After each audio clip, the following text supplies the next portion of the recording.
Sit back, take it easy, life is crazy on the ride. I know you've had battles where alright don't pay a fight.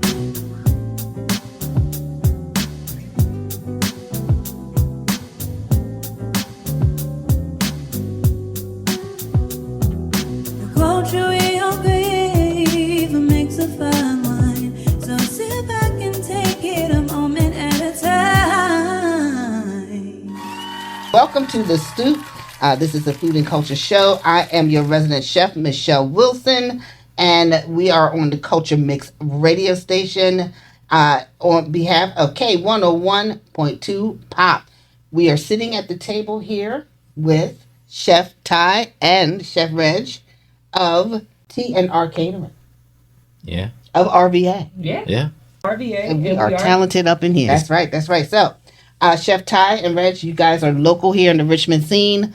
Reggie, you're from Richmond, Virginia. Yes. And Ty, you are from my hometown, Philadelphia. Yes. And so, anytime we do anything, Philly got to get together and shout each other out and do the thing. So, this show, while we set the table about food culture and all things food, events, anything like that, you guys were a natural selection to come in and talk about what you guys do here in the Richmond area, and especially, and just as important, what you do outside of here, which is, to me, is fascinating. And one of the things that I liked with you, Ty, is you love to, some people may say show off, but I say show people how to do what you do.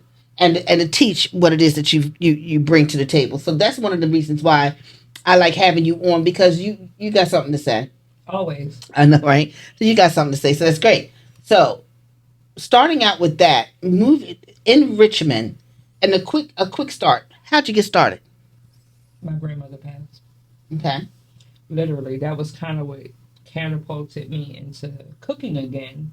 And then with me doing that and with me deciding to go back and start cooking, my husband was like, look, if you go, I got you. And that was my key to start back in school. And that's what got me going. That's what got me started, going back to school. Okay, great. And Reg, what did you think of that? Was it one of those, because, you guys are married, so was it one of those like, here we go again, what is she doing now? No, not really. I know she was looking for something to really flow into, because she's done a lot of things. Right, right. She's been a nurse. She's worked in retail. She's done a lot of things. But cooking seemed to be her passion, and then that was one of the things that she was like really locked in. So I'm like, well, if this is what you want to do, I got you. I've always known how to cook, but that wasn't so much my passion at the beginning. But one of my dreams was just to be successful. So. And I also know, moving fast forward, that one of your dreams particularly was owning a food truck. Yeah.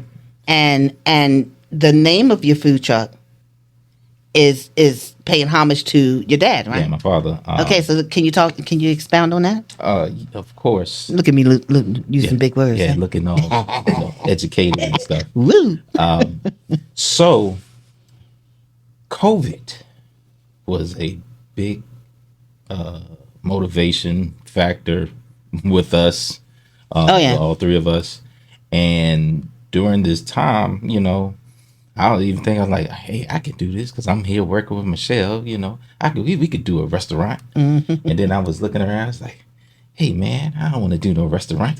And that's right. We were working together. You were working in my operation at the time. Yeah, absolutely. I was coming in to help and whatever you needed, But I said, okay, I can do this. And then, through trials and just looking at things, I'm like, no. I'd rather for me to bring the food to the people and not the people to the food. So we seen this truck. I asked you about it, and the guy wanted to beat our heads in with the price. The first one, yes. Yeah, he tried to, he was going around and around and how he wanted to work and stuff like that. So we end up finding a food truck found us. And one of the biggest things when we got the whole situation was my father. His nickname is Hooks, and you never knew what he had, in his lunchbox when he went to work. So that was it, Hook's lunchbox. And with our truck, you never know what was in the box, and that's pretty much how we came about with that. I remember us talking about that. And I don't remember us doing a whole lot of work, but we sure did a whole lot of talking. We had a good time. I'm sure we worked. Yeah, but it was pleasant. Yeah. To be together and talk about our dreams and ideas moving forward, even in the face of COVID. And I remember how you would just go off and talk about the lunchbox and your dad. It was just your stepdad, right? No, my dad. Your dad. My dad. And it was a lovely story. I enjoyed hearing about it. I looked forward to the next session of you talking about ideas. So it was really nice to see, and anybody who knows me knows I love the journey. So it was really nice to see the concept in the kitchen. You were daydreaming about it. You talked about it, and from there to now, you both have a food truck, and you guys are. I've been chasing you down around town, so you guys have been around doing your thing. So. Chef Ty, talk about a little bit about being on the I wouldn't call it a bus. Would you call it a bus? It's a little bus. So for us, the food truck that found us kind of fit our narrative. It fit our story. Our oldest child is autistic, and our school bus is a small bus. So it was his conceptual dream of having something named in honor of his father. Our son always saying, I wanted to be a bus driver. And then us actually getting a school bus where in our downtime, he could get on the bus and be behind the wheel like he was driving the school bus. So it was kind of like all of it, literally, it came together. And it was something different for me because I never saw myself on a food truck, in a restaurant. I just like to cook and then leave. And, and I know that about myself. So it's also identifying your strengths and your weaknesses. And one of the biggest things with the food truck was fine-tuning and getting a menu that made sense so that we weren't always doing so much and trying to get it out to the people. And so glad you mentioned that. When I had my restaurant, it was very intentional that I had a small menu and that some of the ingredients can be reused in other recipes so that you don't have so much inventory in-house that's perishable. And the creativity, I mean, you got to get creative when you have few things to work with. And the creativity came out where you can reinvent dishes constantly. Now, one of the things you guys, the truck has a different menu than what you do outside of the truck, which is catering. And one of the things that's a little bit different is that you love Mediterranean. I am a Indian and African. Right, okay. Because when you think of it, you think that it's two different places and the food is going to be vastly different when it's not. It's not. The spices is what joins the two together, and the dish that you create is what separates it back out. So like my creature comfort are warm spices. So the curries and the cumin and then like the Burberry spice and how they actually interact with our systemic functions. Because remember, I was a nurse first. So going through it and, with the loss of my father-in-law, I don't want to lose my husband. So now I started going back to what was my first love and learning that these spices, if we put them in together and do them the right way, they can actually help to heal us from the inside out. From the inside out. So that's a holistic approach that you have to your style of cooking. Exactly. So what say you? Do you feel all warm and fuzzy about the style of cooking that she does? Has it changed your diet? What has it done for you, Veggie? It has big time. It introduced me to some things that I probably more than likely I probably would have never eaten on my own. And she's made it delicious, and that's the one thing. And she didn't say this, but she is also known as the recipe nurse. Okay. You know, we've had several chefs give us a call, or give her a call, and ask her how to put certain spices together to make a certain dish. So for me, it's exciting because if I haven't traveled there, I can travel there through food. By way of you know what I'm food, saying? yes, So it's exactly. like, so now I'm really ready to go to a certain place and see if this food matches. Now, I will say, some, not saying have disappointed, or my wife might have put a little bit of this when they put a little bit of that. That made me think like, hold on, y'all food ain't authentic, even though it is. But that she puts her spin, because we don't like to use the word fusion, but she does mix her down south roots, because her people from Atlanta, Georgia. You know what I'm saying, with a little Philly style, and You know, we have that connection as yeah, well. The and Georgia connection. and oh yeah, we rode past y'all place. Unadilla. Yeah, Unadilla. Unadilla.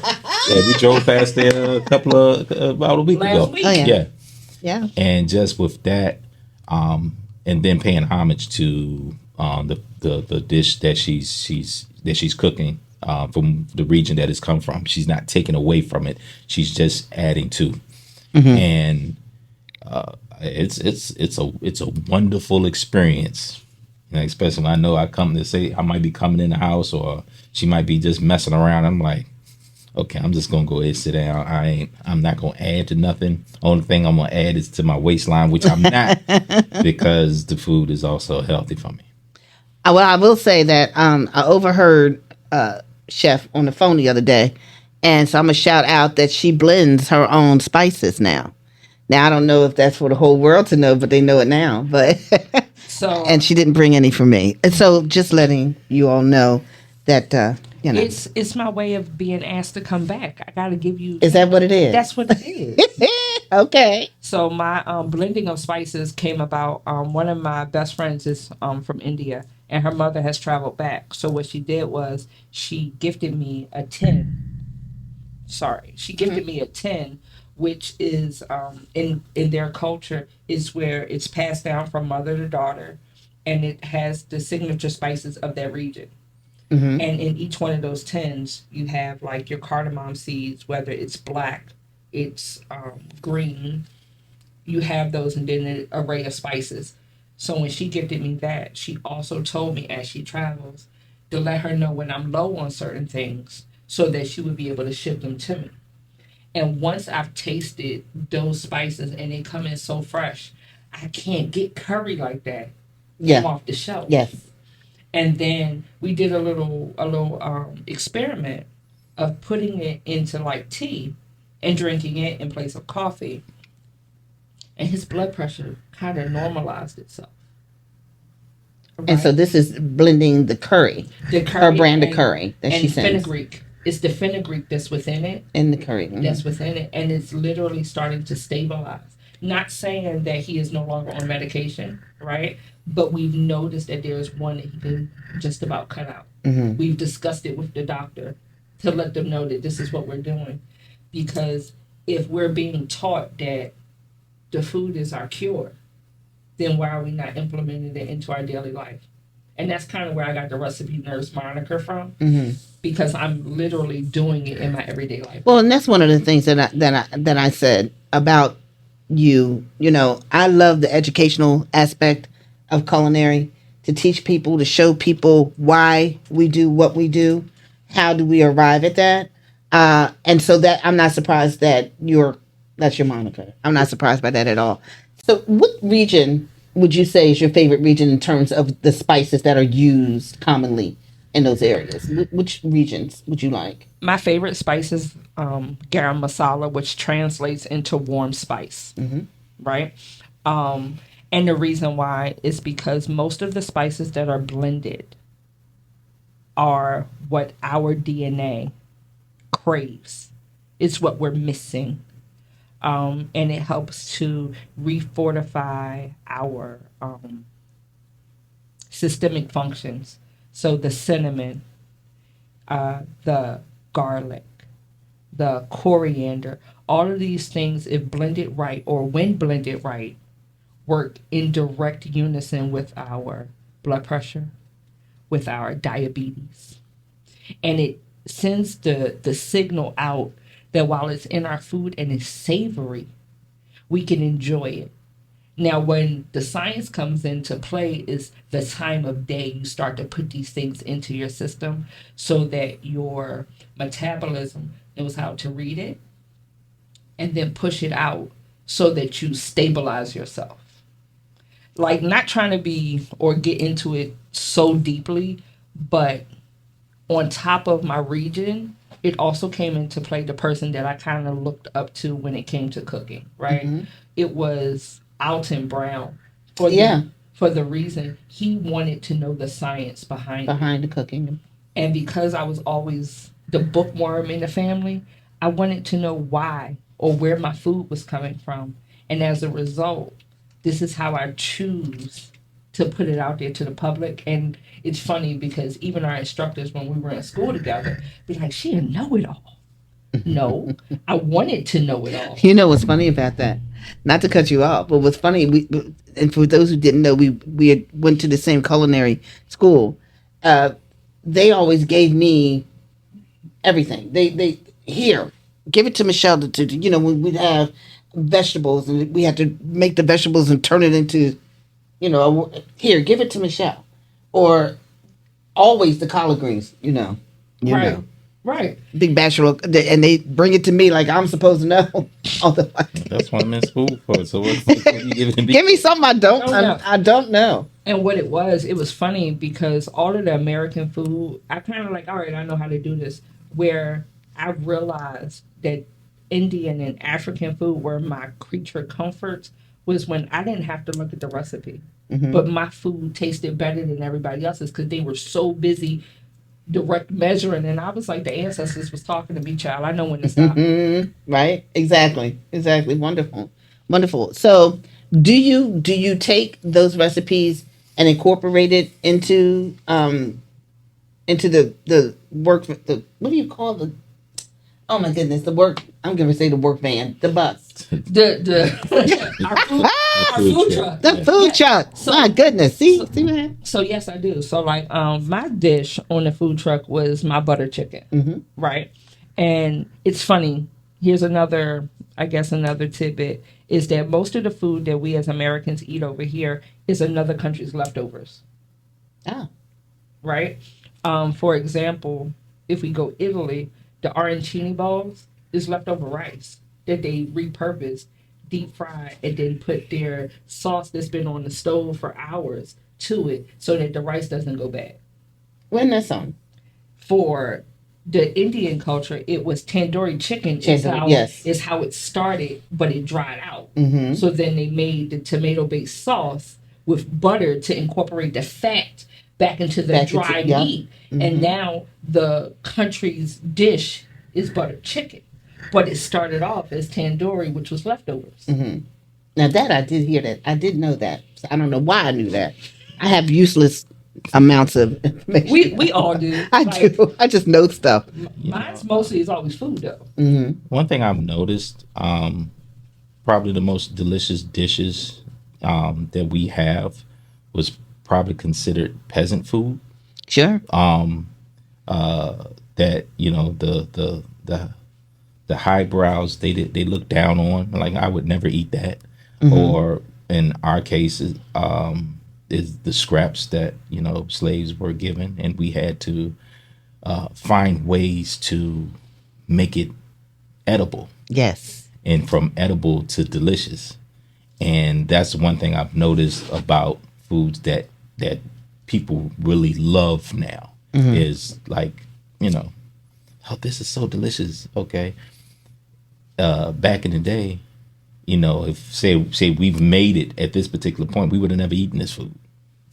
if we just saying us, like I said, when that big old check come and we saying now we got our chest stuck out, we would have never ate the food Exactly. that Exactly. that's considered delicious because like we're So on that note, we're going to take a short break, and then we're going to come back, and we're going to talk about that. I want to expand on comfort food. They say comfort food is making a comeback. Never knew it went anywhere. We'll be right back. Okay, we are back. We are back with Chef Ty and Chef Reggie of T&R Catering, having a great conversation, almost like a old school reminiscing of the good old days. We're going to talk about on this next session about comfort food. And when I saw that it was making a comeback, I kind of laughed because I said, well, geez, I knew I took a nap, but I didn't know I took one that long. I said, where did it go? I thought it was always, and like just going back to what you were saying in the first segment, when you have food from whatever region, whatever culture you're from, it is peasant food, it's comfort food. It's to sustain ourselves, it's to, to bring us nutrition, and it's a spiritual thing, when you sit around the table and you have food. So you were saying in our break that the reason why they were saying is making a comeback was because of TikTok. That's my own version of what happened, because the comfort food, even though it's comforting, it takes time. Mm-hmm. And with this TikTok generation and everything, it's like a 3-minute, if that long reel. They make it seem like it's so quick. Yeah. So people were like, oh, what are we going to do if they take TikTok? I'm not going to get no recipes. What do you mean? What are you talking about? You have an elder that's in your family, if you are so fortunate that you can go into that next room or call on the phone and get that recipe that is comforting. Yes. That is something that you should be able to pass down to your child or your niece or nephew. But you're relying on deep fried, overcooked, overused foods, and then you're wondering why the price is going up, or all of a sudden you don't have it. For example, in our area, every other block has a car wash and a crab boil. By the time y'all finish with all these crab, it's not going to be any crustaceans left in the sea. Yeah. Yeah. I wondered about that. I wondered what that I don't want to say a newfound trend, but it is popping up everywhere. Yeah. In the last 2-3 years, it has been crazy. I would even go as far back to say 5 years since the pandemic. Yeah. It's like an over influx of crab legs, boiled eggs, and sausage in a bag, and I'm just like, no. And there's going to be nothing left in the water. Especially in this area. I mean, I'm like, I know we're close to, we're close to the coast, but we've never been that close to where it's been that ready for us anywhere, anytime. In a nanosecond. So it kind of makes me, kind of scared. Like, okay, where are they sourcing this these crabs from? But that's a whole nother situation. I don't know about you, but I grew up when there was a crab season. Oh yeah. And like after a certain amount of months, you didn't touch them no more. No, because they needed to go it somewhere. was every and make some month. babies. What was the month? I want to say it was like September, or no, Reggie, you would know better because this is your area. I just ate them. Oh, I mean, you're talking basically from May to probably about September, maybe October, because in Virginia, the weather here is bipolar, literally. So you never know exactly what's going to be. Like today is 65 degrees and tomorrow's going to be 51 and raining. So who knows? So like, okay, for example, right, when we're talking about our comfort foods and we're talking about our culture in general, one of the things that you see a lot of people go back and forth about is black eyed peas. And whether we like them, we don't like them. Mm-hmm. How about there is basically, to what you said, Confederate soldiers used to eat them, but they were considered animal food because that's what we were looked at as, right? But the importance of it is, and the true resilience is, it's a field pea.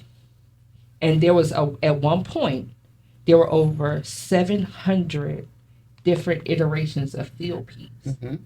And what may or may not be known is that once you lose the DNA of a bean, It's not something you could take in the lab and recreate. So you're never going to get a GMO bean because once the DNA is lost or it's gone, it's gone. Mm. So we went from having over 700 plus different variations of peas or field peas to now I think we're only down to like 175. Okay. And the cowpea or the black-eyed pea is one of the oldest ones, and they were braided into our hair just like rice was, and why it became so big and so popular in the South. Because it was a part of a woman's dowry to bring into the fold of her marriage or her union that she was going into. Mm-hmm. So there's definitely importance in knowing about some of our foods, not just because it's supposed to be the coin and the greens are supposed to be the money. There's more to it. But if we don't get out of our way and we don't open up or talk to our elders, this is things that are going to fall by the wayside and we're not going to know. And you're not going to be able to recapture it. Yeah. And thanks for saying that, because I have graduated to be one of the elders, and I'm grateful for that very much. And trying to pass down family recipes, or trying to bring along the past and say, listen, it's not too far away from where you are now. Take this with you on your travels, so to speak. And there's a disconnect where people just don't feel that the food portion, the culinary portion in this culture is important enough, because, as you say, it's such a microwavable, quick, gotta have it now society. And I guess because I've worked with you as well, right? I've also made a stance to kind of stay in my lane of Indian and African food. Mm-hmm. Can I cook other food? Of course I can.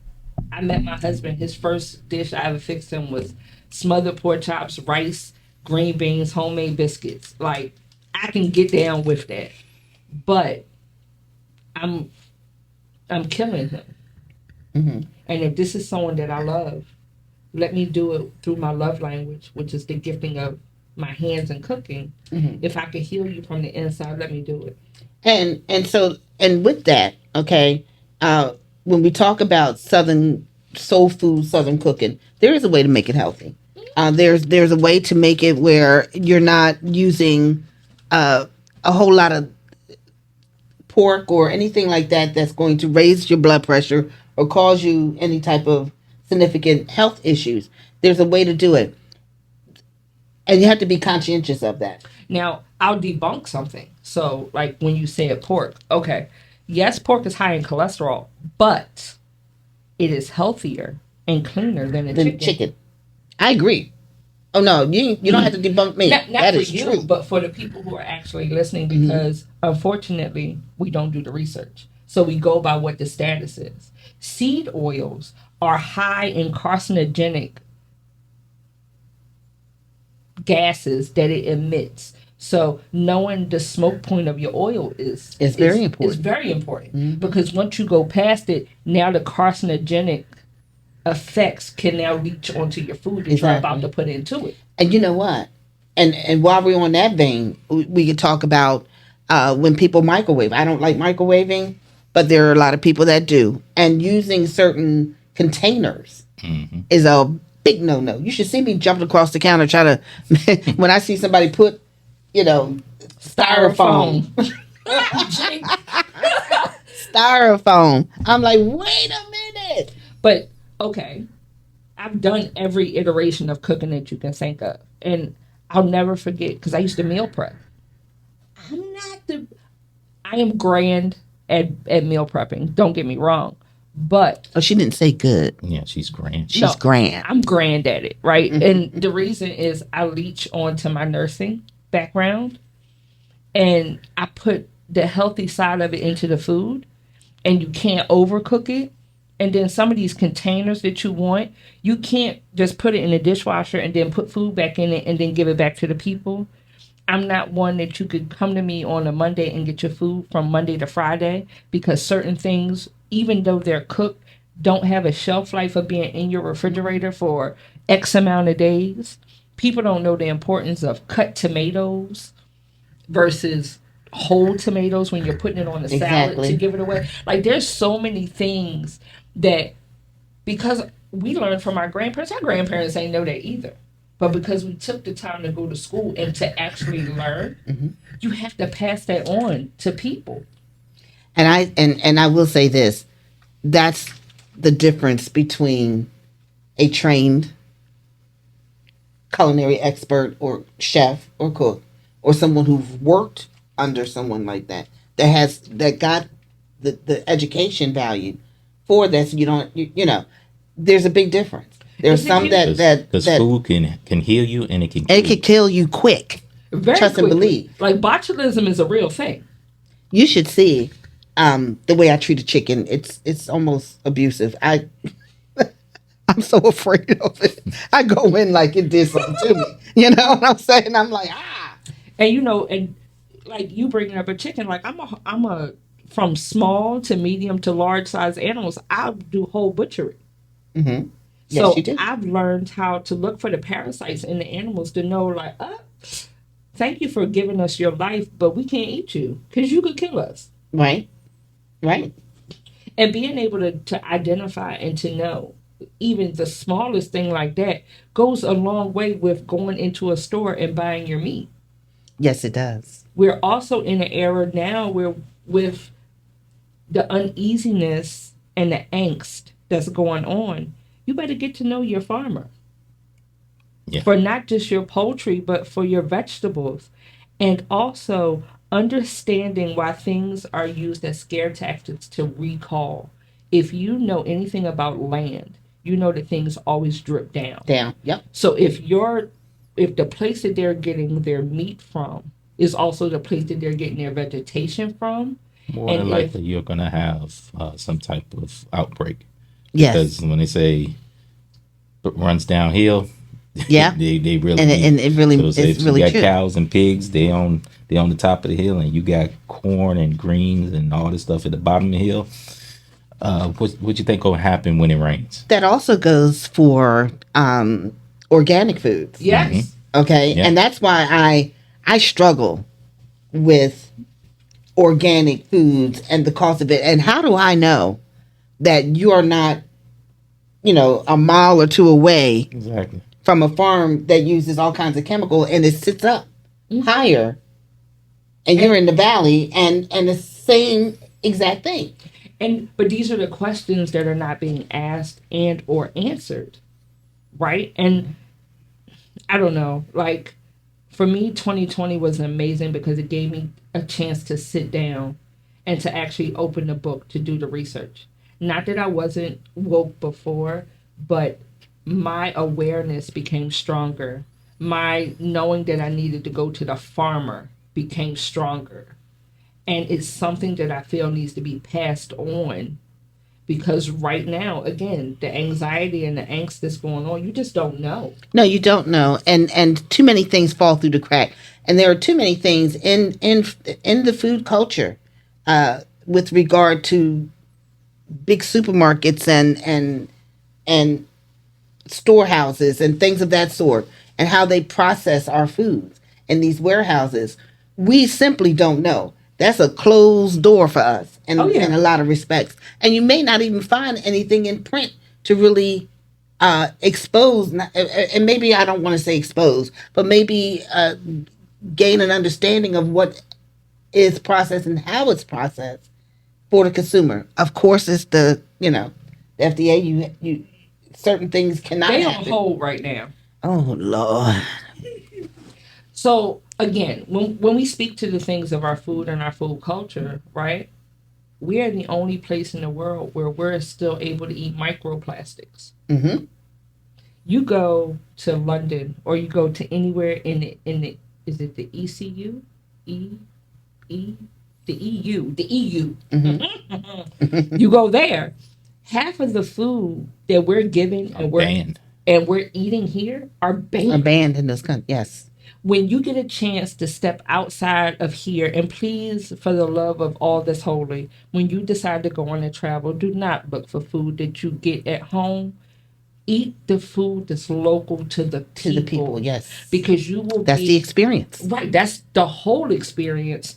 And with that experience, you when you come back, there's a reason why your stomach is uneasy because you have just had fresh food Exactly. versus what we're getting. Exactly. And there's a difference. That goes into the culture of the ones who want to go out and what's the what they do when they judging and they tasting your food? The critics. Mm-hmm. What qualifies you as a food critic? How vast is or how open is your palate for you to come in and tell somebody else that they can't cook? And not only that, and that's a great subject, and we're going to continue that on the other side. We'll continue that on the other side. That's a great subject about competitions and I'm judging you. I'm not a big fan of it. Never have been. Not crazy about it. Simply because of what I think you're getting ready to say. Well, that'll be great for our last segment. Yes, ma'am. That we're going to put on. So that seafood seasoning, the seafood season that we were talking about. Okay, guess what I found out? And so it's March through November. March through November. Okay. Okay. Okay. That kind of makes sense because the water is getting colder, so those things that we That's for commercial. Yeah, that's for commercial. Okay. Yeah. That's okay. commercial crabbing. It's March through November. But we getting that stuff all the time. Yeah. Yeah. So So what's fresh and what isn't after November? Exactly. Okay. Spices, right? Mm-hmm. Here's something that I hope whoever is on this wave can hear. Here she go. If you take move your spices from the top of your cabinet where our grandparents had theirs and put them low because heat rises. Yep. The reason why you lose color in your foods and it becomes discolored is because the heat is causing it to expand and contract. Expand and contract. And as it's doing it, the properties that they have been able to freeze in those granules are losing or sweating out. That's the reason why Salt Bae became a guy, because the natural oils that come from your fingertips and the heat reconstitutes the flavor to bring it back to put into the pot. But also, when we buy in bulk, because that's how our generation and our culture is taught to buy, when we buy these things in bulk, we don't know how long they've been on their shelf. Exactly. To when it gets to our shelf. And if you are not someone who makes a living cooking, even though it is a savings in certain spices, buying in bulk is not it, because now you've lost all the properties. Exactly. And that's one thing that I'm glad you brought that up, because that's very important. Mine is low. I have a Lazy Susan. I have a whole cabinet dedicated, Lazy Susan dedicated to my spices because of that very reason.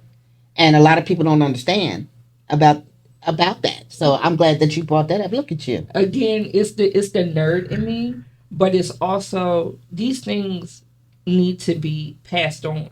And the only way they're going to do it is from, as I've been called a whole bunch of times, a know-it-all and a talking to cockatoo. Shout out to Zoobly Zoo. But with that, just having these little tidbits of knowledge. For example, when was the last time any of you calibrated your refrigerator? Not just your oven, but your refrigerator. But your refrigerator, yes. Because just because it says it's cold, is it at 30 like it needs to be so that your food can rest at 32? It's not. You have a thermometer in you. Do you have it? Yeah. Yeah. You know. Inside your refrigerator. You know. And most people who don't cook in their home, in their home refrigerator, and it's very important. It is. It's very important. And I think because, and maybe that's why I don't get invited to people's houses, but I be looking for stuff. Is your refrigerator at 34? Where's your cinnamon, please? Where do you keep your... And people, it's always... It's lost. It's lost its viscosity. Let me see that oil. Yeah. Move aside. You got an apron. Yeah, here's a word for you. For you. This oil is too liquidy. It's just, but again, when you don't know, it's easy to overlook some of these things. But when it becomes something that you are known for, it's best to stay abreast of some of the things. Look for the nuances. Go to the food shows, but go with an open mind. Don't go with the mind of, I know it all. Go in the... Go to be a student. That's it. I am still a student. I'm fascinated with still with the food culture and all things tied to it culturally. And when I say culturally, I mean everything. You know, food brings joy. Yes. It brings joy. And what you know, what are you doing in the kitchen that brings me joy? I want to know. You know what I'm saying? But This if you like think about it, what you just said, and I had to talk with my daughter the other day, it feels like the joy is not here right now. And that kind of goes into the microwave, that goes into the people experimenting with food and not really paying homage to it.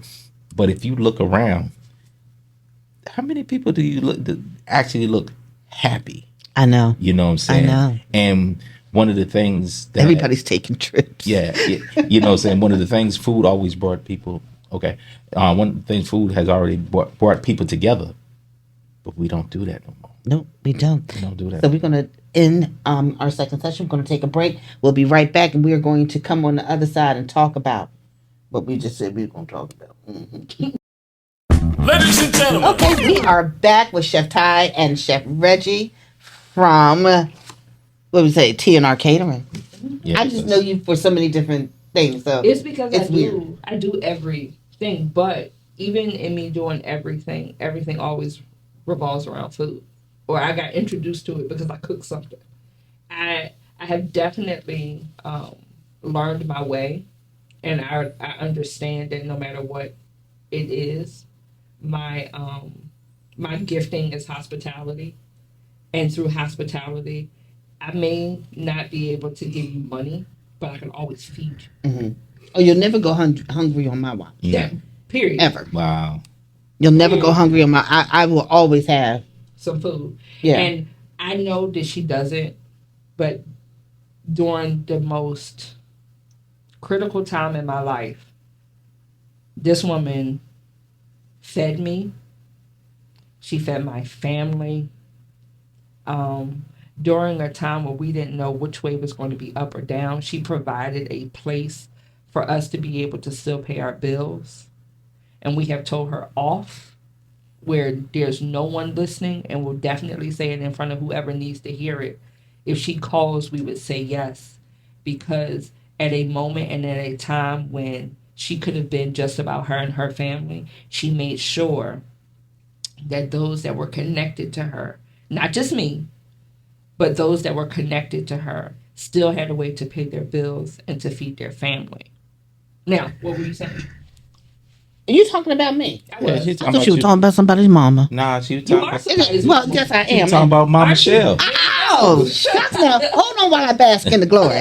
Hold on now. Talk about Mama Shell. That's a beautiful thing. Thank you. No, Thank you. But I, you know, and I really can't say too much more after that. That was a beautiful thing because I really thought you were talking about somebody else.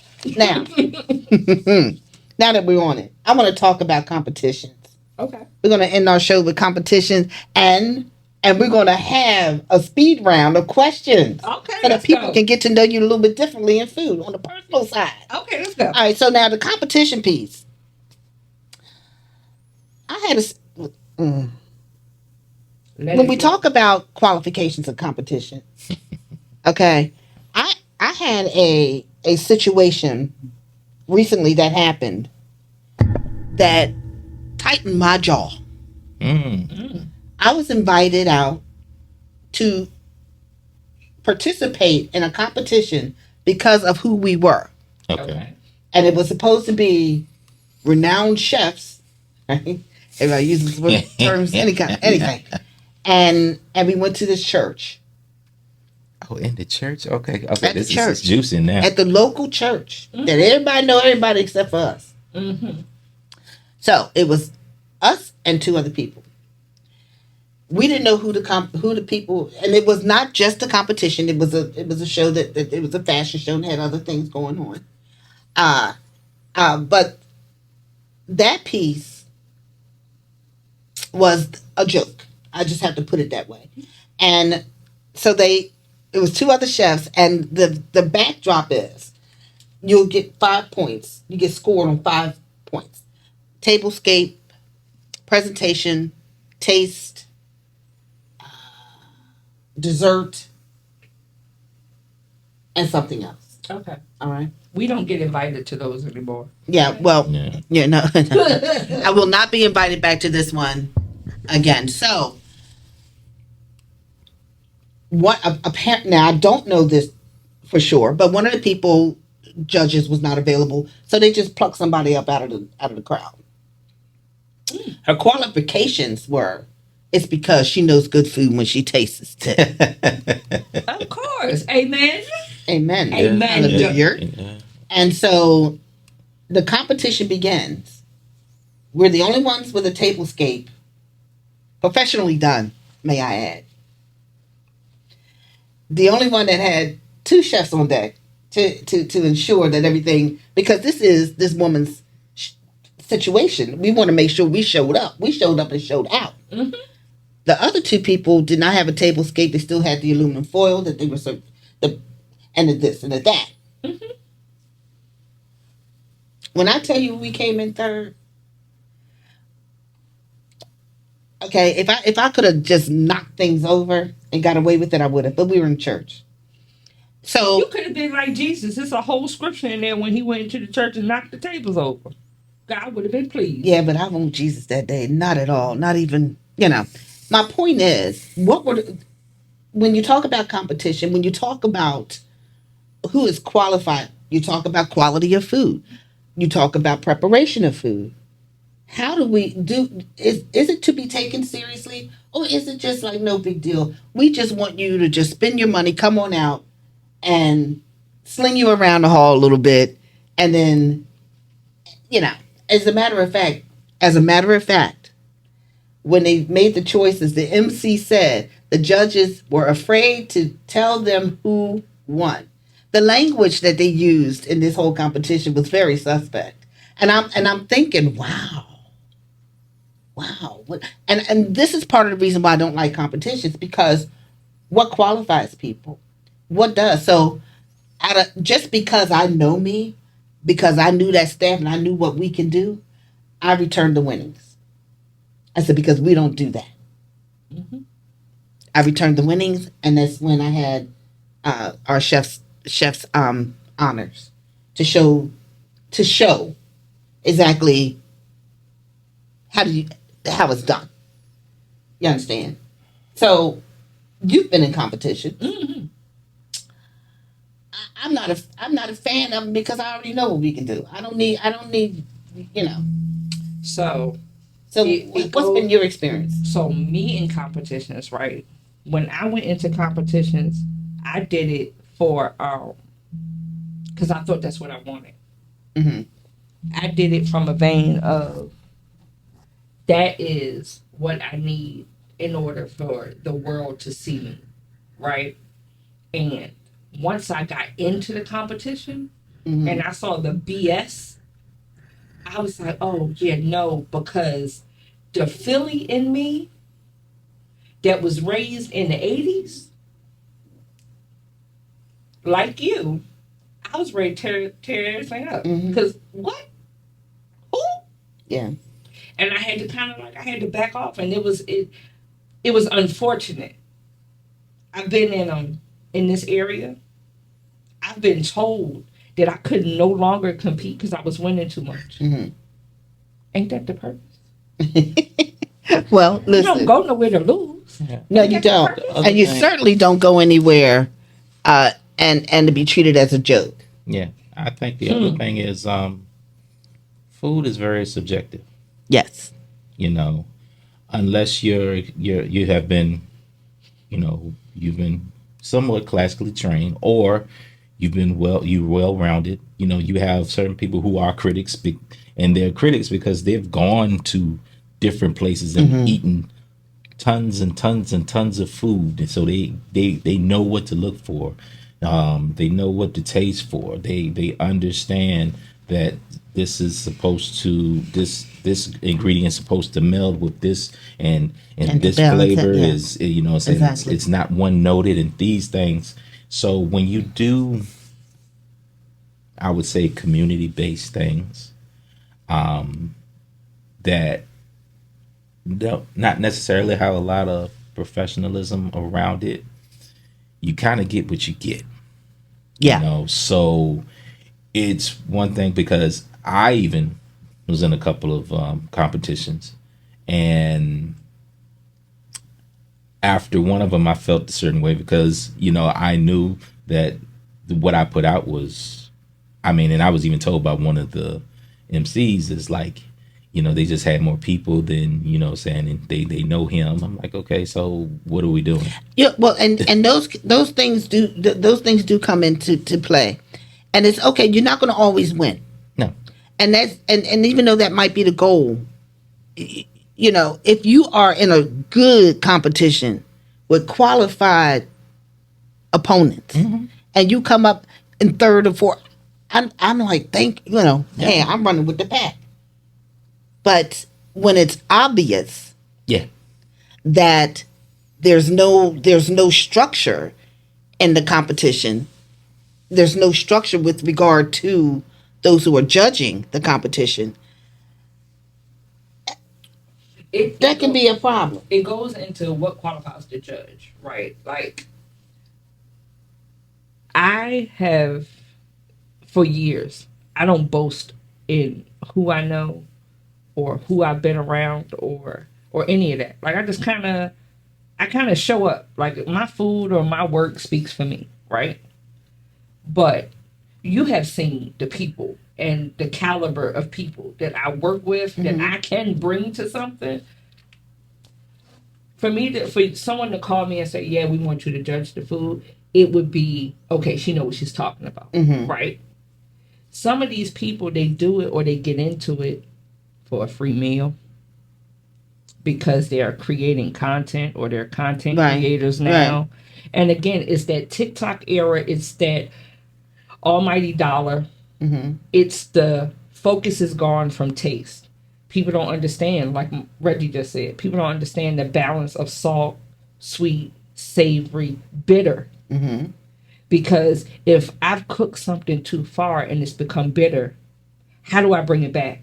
Can I bring it back? Can you bring it back? That's the question. Do you throw it away and start over? Is there enough time in this competition to do that? Like, there's so many nuances to it. And for people just to literally go get some food and get in their car and tell you don't go to this place or this place is a 9 out of 10, that could be his Aunt Vicky versus my Aunt Sarah making the same mac and cheese, and everybody loves Sarah's mac and cheese, but can't nobody stand Vicky, but they won't tell her. Like, Poor Vicky. But you know what I'm saying? It's always the one that's left. It is, and it's sad to say. So I would imagine, we got to set the bar. I'll do a competition if it's a competition. Yeah. I'll judge anything. Okay, because I have the skill set to do so. Me too. Now, with that being said, I don't plan on doing any competitions. I mean, it has to be serious. I'll do a serious competition. But I just think that there needs to be qualified judges, and they need to take it seriously because we put our foot in it. Yeah. And we come out and we're spending the money, we're spending the time. We love what we do, but there needs to be some honor in that on both ends. So that I will say, I don't necessarily want to do competitions anymore. But I'm not opposed to it. Like, if you think you got what it takes, then come on, baby. But I will definitely want to collaborate, right? Because there may be something that you're genuinely doing that I can learn from, or vice versa, right? And small segue and even smaller plug. As a result, I became a teacher at J. Sargent Reynolds. Oh, yes, that's right. You certainly did. Because I know I have a wealth of information. And in order for me to pass it on and to hopefully have people that are quality going into this next generation of chefs, come and learn. Come and learn. As well as we're both certified instructors. Proctors and instructors. Proctors and instructors for Serve Safe. So we got it going on. I do movies too, y'all. Oh, yeah, she does movies. I watch plays. No. No, I was in a couple of plays. And that's all I'm going to say about that. So, with us running out of time, who wants to do the rapid question? Go for it, Reggie. Uh-huh, You go. talk the least. Yeah, Go you for know. it. All right. Because you know so much. So this section, real quick, is just getting to know, so the people out here can get to know you on a personal basis based on food. All right, we're gonna do it real fast. We got 1 minute. All right, so real fast. Your favorite childhood food, Reggie? Fried chicken. Okay, your favorite meals to make at home? Pasta. What's the worst meal you ever had? Beef liver. Beef liver? Yeah. Somebody did that to you? Okay. What is your favorite brunch item that you like to make? My brunch item? Mhm. I would say French toast. Okay. And can you still eat? Oh, I guess you can. Can you still eat that childhood food that you liked? Hell yeah. Woo! Okay, great. You did great. Oh, thank There's you, no thank you. prizes. Yay. Okay. I see some M&Ms over here. So how can people find you real quick? On all platforms, it is Chef TYEHALL. That's on IG and Facebook. All right. And you? Just follow her. Just follow her and you'll be right there. I'll be there. Aw. Love it. Okay, thank you so much for being a part and creating this beautiful table that we set today. And listen, I'm out till next time. I know All that's right. right. See you on the stoop. All See you right. on the stoop. Take it easy, life is crazy on the ride. I know you've had battles where all right don't pay a fight.